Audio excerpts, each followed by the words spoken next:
Hello everyone, উইকেন্ডে Netherlands থেকে Germany যাওয়ার একটা ঝটিকা সফরের ছোট্ট একটা ভিডিও আপনাদের সাথে চলুন আজকে শেয়ার করি। তো শীতকালের কনকনে ঠান্ডায় সকাল সকাল স্নান ধান করে আমরা রেডি হয়ে গিয়েছিলাম। যদিও সেদিন কিট্টুকে আমরা স্নান করাইনি, সরাসরি ঘুম থেকে তুলে ওকে রেডি করে আমরা বেরিয়ে গিয়েছিলাম এয়ারপোর্টের উদ্দেশ্যে। তো বাড়ি থেকে ট্রেন নিয়ে প্রথমে এয়ারপোর্টে পৌঁছাই, সেখানে সিকিউরিটি চেকিং করি, তারপরে ফ্লাইট নিই। ওই সকাল 9টা-10টার মধ্যেই ফ্লাইটটা ছিল। ফ্লাইটের জার্নিটা খুব বেশি লম্বা ছিল না, তো মাত্র 1 ঘন্টার মধ্যেই আমরা জার্মানির মিউনিকে পৌঁছে যাই। আর কিট্টু ফ্লাইটে উঠে ঘুমিয়ে গিয়েছিল বলে ওই 1 ঘন্টার জার্নিটাও কিভাবে কেটে গেল আমরা বুঝতেই পারিনি। যাই হোক এয়ারপোর্ট থেকে বেরিয়েই রয়েছে রেল স্টেশন, কিন্তু তার মাঝখানেই এরকম একটা মেলা বসেছিল। তো সেই সব মেলায় ঘুরতে ঘুরতে আর সেই একটা দোকানে সুন্দর সুন্দর টুপিগুলো দেখতে দেখতেই হঠাৎ মনে পড়লো, আরে কিট্টুর টুপিটা তো মনে হয় আমরা এয়ারপোর্টের ভেতরেই কোথাও ফেলে এসেছি। এবার বাইরে এত ঠান্ডা, টুপি ছাড়া তো ওকে রাখাই যাবে না, কি আর করবো। এই মার্কেটের দোকানগুলোতেই খানিকটা একটু বেশি দাম দিয়ে একটা খুব সুন্দর কিউট টুপি কিনে নিয়েছিলাম ওর জন্য। যাই হোক এরপরে আমরা চলে এসেছি স্টেশনে ট্রেন নেব বলে।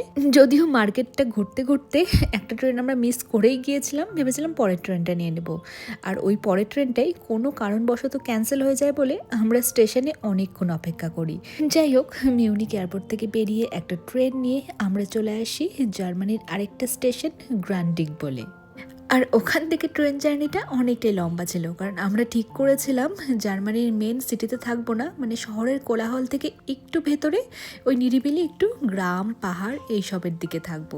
তবে কিট্টুকে নিয়ে এই ট্রেন জার্নিটা বেশ মজাদারই ছিল। শুরুর দিকে তো ট্রেনে বসার জায়গাই পাচ্ছিলাম না, কারণ যেখানে স্ট্রলার বা হুইল চেয়ার রাখার জায়গা রয়েছে সেখানে তো অনেক চেয়ারও রয়েছে, তো অন্যান্য সব প্যাসেঞ্জাররা সেখানে বসেছিল।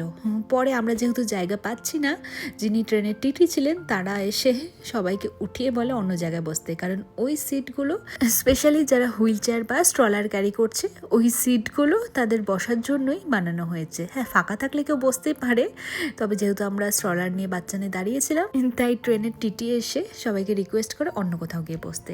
তারপরে আমরা সিট পাই বসি। আর অনেকক্ষণ ট্রেন জার্নির পরে ট্রেনটা যখন লাস্টের দিকে একটু ফাঁকা ফাঁকা হয় তখন আমরা সিট চেঞ্জ করে অন্যদিকে এসে বসি, কারণ এখানে বিশাল বড় জানলা রয়েছে। আর জানলার